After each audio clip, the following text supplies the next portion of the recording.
अगस्त 2000 Bengaluru. Police को ये information मिलती है कि अब्दुल करीम तेलगी स्टैम्प पेपर्स के सिलसिले में अजमेर जा रहा है। बेंगलोर पुलिस अजमेर जाती है, जहाँ पर वो पठानी कपड़े पहनकर अपना बेस बदल लेते हैं। उन्होंने अजमेर के रेलवे स्टेशन पर जाकर हर जगह पर चेक किया और हर ट्रेन में चेक किया, लेकिन उन्हें अब्दुल करीम तेलगी कहीं पर भी नहीं मिला। 2 दिनों तक और भी अजमेर की जगहों पर छानबीन करने के बाद में उन्हें तेलगी या फिर फेक स्टैम्प पेपर्स कहीं पर भी नहीं मिले थे। 2 दिनों के सर्च के बाद में पुलिस अजमेर के दरगाह पर जाती है, जहाँ उन्हें दरगाह के दरवाजे पर कोई दिखाई देता है, जो था अब्दुल करीम तेलगी उर्फ लाला, इंडिया के स्टैम्प पेपर स्कैम का मास्टरमाइंड। हर्षद मेहता का स्कैम याद है? उसकी वैल्यू थी 500 करोड़ और तेलगी के स्कैम की वैल्यू बताई जाती है 30,000 करोड़ से भी ज्यादा। लेकिन अब्दुल करीम तेलगी ने इतने सारे फेक स्टैम्प पेपर्स आखिर बनाए कैसे और इतने बड़े स्कैम को अंजाम आखिर उसने कैसे दिया? Kingpin in stamp paper scam, Abdul Karim Telgi has been convicted of forgery and cheating. Of the back 4 lakh publicists.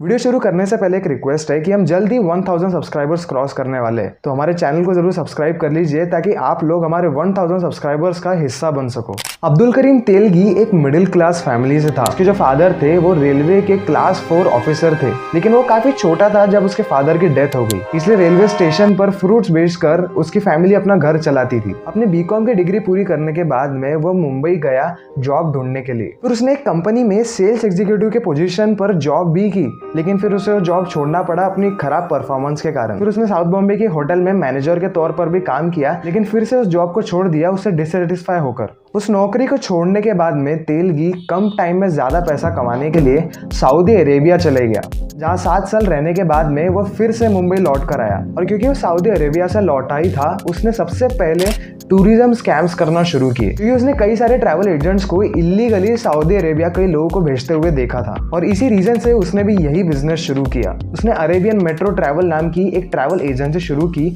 और लोगों के फेक डॉक्यूमेंट्स और फेक पासपोर्ट्स बनाकर वो लोगों को सऊदी अरेबिया भेजता था। लेकिन गवर्नमेंट धीरे धीरे फॉरेन कंट्री को विजिट करने को लेकर जो रूल्स और रेगुलेशंस थे उसे स्ट्रिक्ट कर रही थी, और इसलिए 1993 में वीजा रैकेट स्कैम के अंडर तेलगी अरेस्ट हो गया और उसे फिर जेल हो गई। और फिर जेल से रिहा होने के बाद में उसने ईमानदारी का रास्ता अपनाया और फिर खुशी खुशी अपनी जिंदगी जी।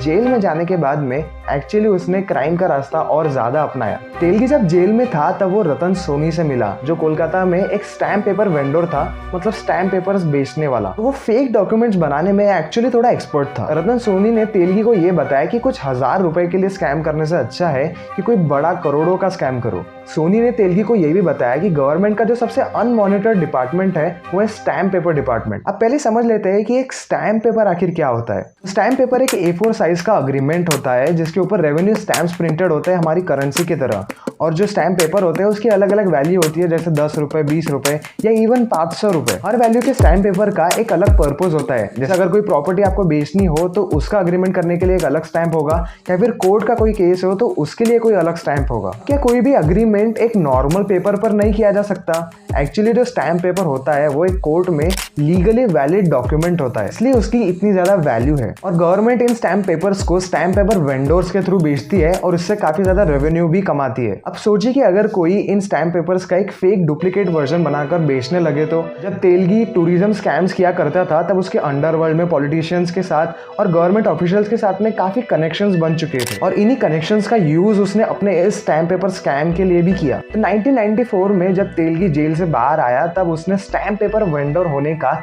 एक लाइसेंस बनाया अपने पॉलिटिकल कनेक्शंस के थ्रू। तेलगी और सोनी ने मिलकर कई सारे एडहेसिव स्टैम्प्स और जुडिशियल स्टैम्प पेपर्स को बेचना शुरू किया, लेकिन फिर 1995 में इन दोनों की पार्टनरशिप टूट गई। फिर कुछ दिनों बाद ही पुलिस ने फेक स्टैम्प पेपर्स बेचने को लेकर तेलगी का जो लाइसेंस था उसे कैंसिल कर दिया। लेकिन अब तेलगी को इस पूरे बिजनेस का एक्सपीरियंस आ चुका था। इंडिया सिक्योरिटी प्रेस नासिक की गवर्नमेंट की एक प्रिंटिंग प्रेस कंपनी है। यहाँ पर छोटे पोस्टल स्टैम्प से लेकर स्टैम्प पेपर्स तक सारे डॉक्यूमेंट्स प्रिंट किए जाते हैं। तेलगी ने अपने स्ट्रॉन्ग कनेक्शंस के थ्रू यहाँ पर काम करने वाले स्किल्ड लोगों को हायर किया, जैसे माधव कुलटे जो इंडिया सिक्योरिटी प्रेस में ही काम करता था।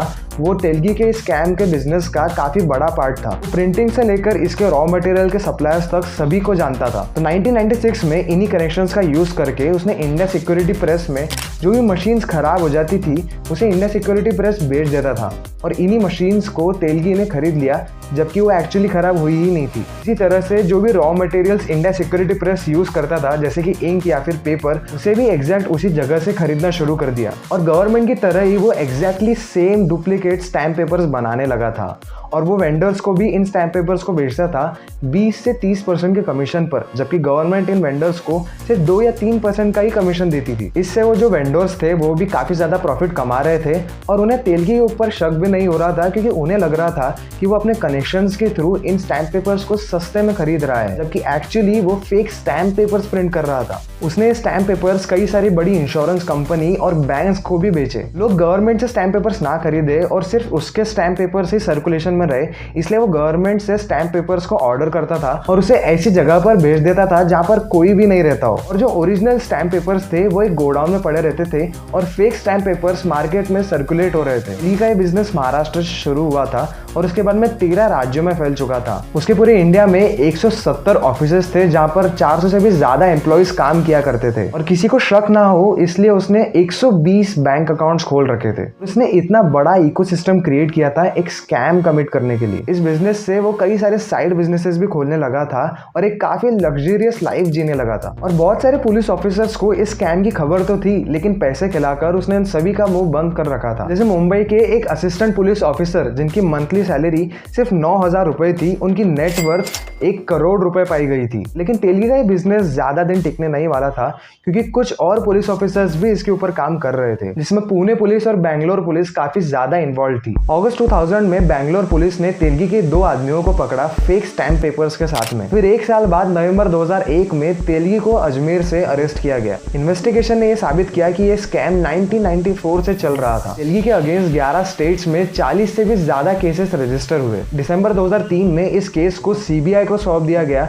जिसके बाद में कई सारे पुलिस ऑफिसर्स, कई मिनिस्टर्स, पॉलिटिशियंस और गवर्नमेंट ऑफिसर्स के नाम सामने आए। 2004 में तेलगी का नार्को टेस्ट हुआ था, जिसमें महाराष्ट्र के एक बहुत बड़े पॉलिटिशियन का नाम सामने आया था। इस नार्को टेस्ट को आप लोग यूट्यूब पर सर्च कर सकते हो, लेकिन उस पॉलिटिशियन के खिलाफ कोई बड़ा एक्शन नहीं लिया गया। साल 2006 में तेलगी ने अपना क्राइम कन्फेस किया और उसके बाद में उसे 30 साल की जेल हो गई। मतलब साल 2036 तक उसकी रिहाई नहीं की जाने वाली थी। लेकिन साल 2002 में ही तेलगी HIV पॉजिटिव पाया गया था और इसलिए साल 2017 में 56 ईयर्स की एज में उसकी डेथ हो गई। तेलगी के डेथ के 1 साल बाद जो भी चार्जेस थे वो रिलीज कर दिए गए और इसमें इन्वॉल्व और भी जो लोग थे उन्हें जेल से रिलीज कर दिया गया। इस स्कैम के बाद में गवर्नमेंट को रियलाइज हुआ कि वो किसी भी डिपार्टमेंट को इतना अनरेगुलेटेड नहीं रख सकते, इसलिए गवर्नमेंट ने स्टैम्प पेपर्स के ऊपर अपने सिक्योरिटी चेक्स बढ़ा दिए और अब वो स्टैम्प पेपर्स प्रिंट कर रहे थे अलग इंक, अलग पेपर और अलग टेक्निक्स के साथ में। हर स्टैम्प पेपर को एक सीरियल नंबर दिया जाने लगा ताकि उसे आइडेंटिफाई किया जा सके और ट्रैक किया जा सके।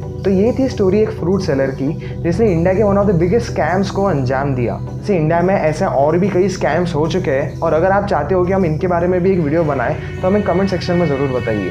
ऐसे और इंटरेस्टिंग वीडियोस देखने के लिए चैनल को ज़रूर सब्सक्राइब कीजिए।